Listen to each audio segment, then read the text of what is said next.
One of the highlights of my week is crossing each and every week to Sami Shah. How are you holding up, Sami, the voice of coronavirus for us here? The voice of coronavirus is one of the nicest things I've ever been. You okay?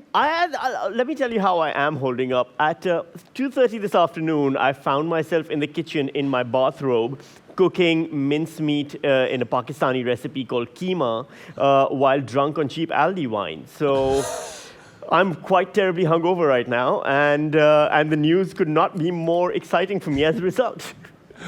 You remind me a lot of myself, Sami. I also notice you have an incredibly obnoxious American football helmet style mug in front of you. I do. This is a mug. Apparently, we're running a competition. I don't know the exact details, but if you go to deliveredlive.com.au, something should be there, hopefully. And the outcome of the competition will be that you get to decide what we put on the mug as a slogan, and then next week that'll be over here. It's not really a mug. It's more of a cauldron, really, or a flask, or even a barrel, I suppose. This is as big as my head. Without further ado, the voice of the coronavirus, the pointy end, the peak of the viral bacteria, the viral cell. Sami Shah, tell us like it is. I shall indeed. Thank you, Henry. It's Saturday, the 2nd of May, and welcome to the Isolation Times. My name is Sami Shah, and yes, I do look like what most people thought hackers looked like in the 90s.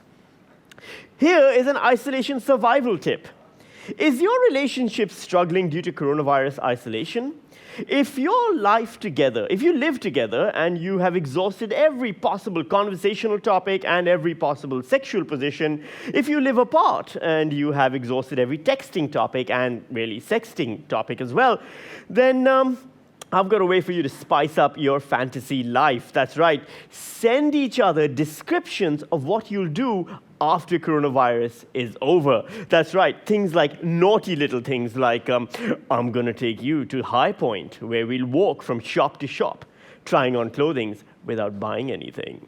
Or we'll go to the CBD and eat dumplings in a tiny crowded restaurant where there's no room to move. Or, oh baby, I'm going to sit in a bar eating peanuts and trying to make conversation with people who really don't want to talk to me until the bartender asks me to leave because I'm making you quite uncomfortable. That's a personal story there. Also, yesterday was May Day, which is when people around the world celebrate the fight for workers' rights. Look, it's easy to scoff at such things. But remember, it's because of people willing to get tear gassed in the face that you and I aren't currently covered in soot cleaning chimneys for billionaires. It's hard to remember, but there was a time when the 8-hour workday and the 2-day weekend wasn't the norm. Once upon a time, we used to work until we dropped dead, and dropping dead was considered vacation without pay, and then we'd have to be propped up and put back to work like a Weekend at Bernie's movie. Then some hero, whose name is forgotten to time, realized that he'd rather take a nap every 5 or 6 days and maybe check in to see if his children are alive now and then, and also not eat a sandwich made of 2 pieces of coal between one other piece of coal. A few protests later, and here we are. Jobless thanks to coronavirus, and so sick of Uber Eats that we'd try a cold sandwich if it had a good rating on Zomato. Top stories of the week, and the Logies have been cancelled. Just kidding, no one cares. Actual top story of the week, and coronavirus is cured. That's right, a vaccine has been created and more is now readily available. We can all go back to living regular lives, everyone. It's amazing, everything's back to normal. I mean, it must be, right? Because if it isn't, then why is everyone angry at a person on Twitter for what they wrote on Twitter? We've got bigger things to worry about, right? Well, okay, Dr. Annelies van Diemen is Victoria's Deputy Chief Health Officer for Communicable Diseases. So, she's kind of a big deal during a pandemic. Someone with the kind of job that maybe you don't distract her from right now. Someone who, given Victoria's low coronavirus numbers, should be trusted for her professionalism and lauded for her achievement. Well, all her expertise and professionalism stopped mattering a few days ago when she observed the 250th anniversary of Captain Cook's decision to land on Botany Bay and check out the Sydney club scene. She tweeted out, and I quote, Sudden arrival of an invader from another land, decimating populations, creating terror, forces the population to make enormous sacrifices and completely change how they live in order to survive. COVID-19 or Cook 1770. Now look, that is just plain offensive to COVID-19. In its best day, it wishes it could cause the kind of destruction and pain that Captain Cook did. Luckily, people like the Liberal Party of Victoria, everyone employed by Rupert Murdoch, and the Prime Minister himself are big fans of freedom of speech. They talk about it all the time, and how getting angry at someone over a joke is political correctness gone mad. And so they all laughed, and they realized if she's good at her job, nothing else really matters, and went about their day focusing on the global fucking pandemic. Nope. Tim Smith, the Victorian opposition MP, decided to fact-check the joke, because that's what joke needs, a fact-checking. Even the Prime Minister weighed in, because what else has he got to do these days?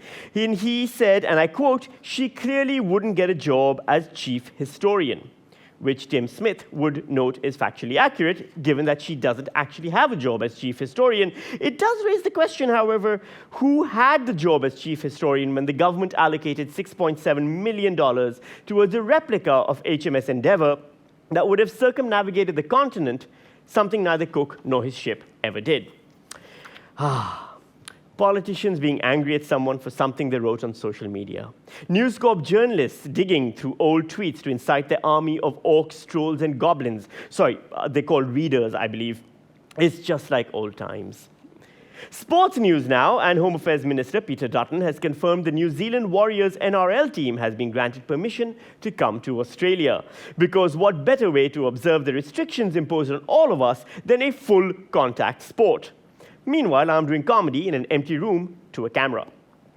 According to the Department of Home Affairs, the Warriors will stay in isolation in Tamworth for 14 days, which is a really aggressive way of forcing people to attend the country music festival in Tamworth.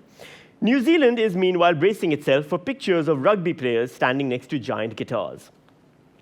International news now, and if you're hoping to be the next dictator of North Korea, you should start considering Plan B. For the last couple of weeks, it was believed that Kim Jong-un, the ruler of North Korea, and Donald Trump's phone-a-friend, might be dead or dying due to a botched heart surgery. It turns out celebrations were premature. However, as Kim Jong-un has been shown by state media attending a Labor Day celebration at a fertilization plant, actual detail. I'm assuming this is basically the most literal metaphor for what he thinks of workers' rights, that they're shit. Get it? He thinks workers' rights are shit because he was at a fertilization plant. Anyway, it turns out he's fine. He's healthy and he's fine, because in reality, nothing good ever fucking happens. And in local news, there have been 7 new cases of coronavirus in Victoria at a meat processing plant. Vegans are thrilled. The state opposition has said, yes, but what about her tweets? My name's Sami Shah. See you next week. Yes.